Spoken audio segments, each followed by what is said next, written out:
faslining o'rtalari edi. Anchadan beri betob yotgan tog'amni ko'rishga borgandim. Umri og'ir mehnatda o'tgan tog'am 70 dan oshgandi. Ranglari sarg'aygan mo'ysafidning bir necha kundan beri ishtahasi yo'qligini, suyuq ovqatning suvidan shunda ham kampirning qistovi bilan 1-2 qoshiq ichayotganini aytishdi. Suhbat orasida bemorga nima yegingiz kelyapti, ayting, olib kelaylik deb so'rashgandi.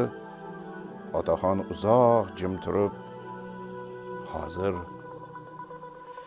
Husayni uzum bormikin deb so'radi.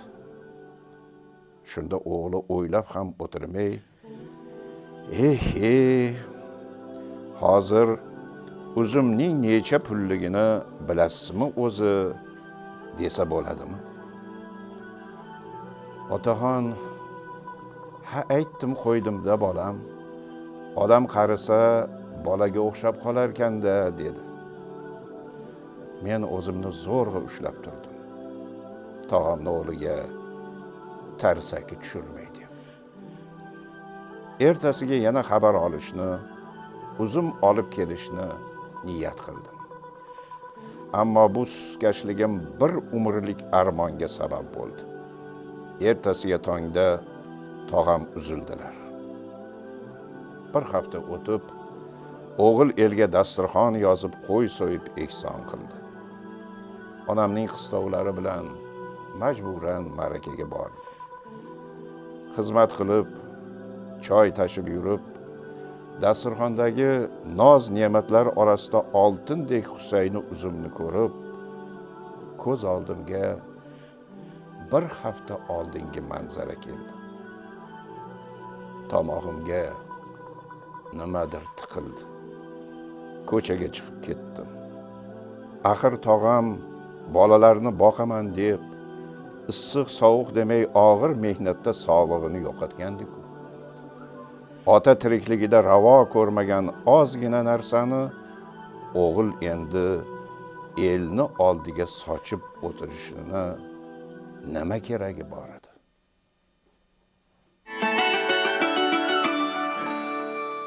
Bir boy savdogar o'g'li bilan birga katta shaharda yashardi. Uning hayotida hamma narsa bor edi. Pul, hashamatli uy, xizmatkorlar. Lekin u doim hayotdagi eng muhim narsa nimaligini tushunishni xohlardi. Kunlarning birida u donoligi bilan mashhur bo'lgan qariyaga borib so'radi. Muallim, hayotdagi eng muhim narsa nima? Qariya javob bermadi. U o'sha kuniyoq savdogarni va uning o'g'lini birgina qog'ozga yozilgan manzilga yo'lladi. Savdogar o'g'li bilan birga bu manzilga yo'l oldi va ko'p o'tmay bir kichik qishloqqa yetdi. U yerda ular bir bechora ayol va uning bolalarini uchratishdi. Ayol ularni mehmon qilib, bor ovqati bilan siyladi. Savdogar hayron qoldi. Senda kam bo'lsa-da, barini biz bilan birga bo'lishding. Nega? Ayol kulib javob berdi. Agar dunyoda mehr bo'lmasa, boylikning ham, qudratning ham, bilimning ham qiymati qolmaydi.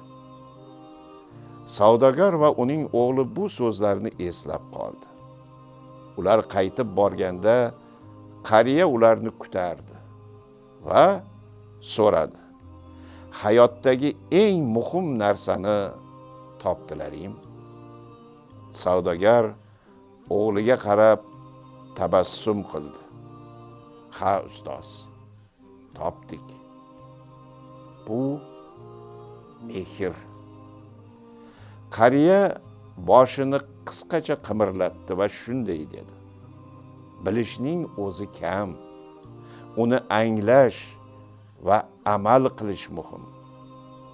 Shu kundan keyin savdogar odamlarga faqat boylik emas, mehr ulashishni ham o'rgandilar. Shu kundan keyin savdogar va uning o'g'li odamlarga faqat boylik emas, mehr ulashishni ham o'rgandilar.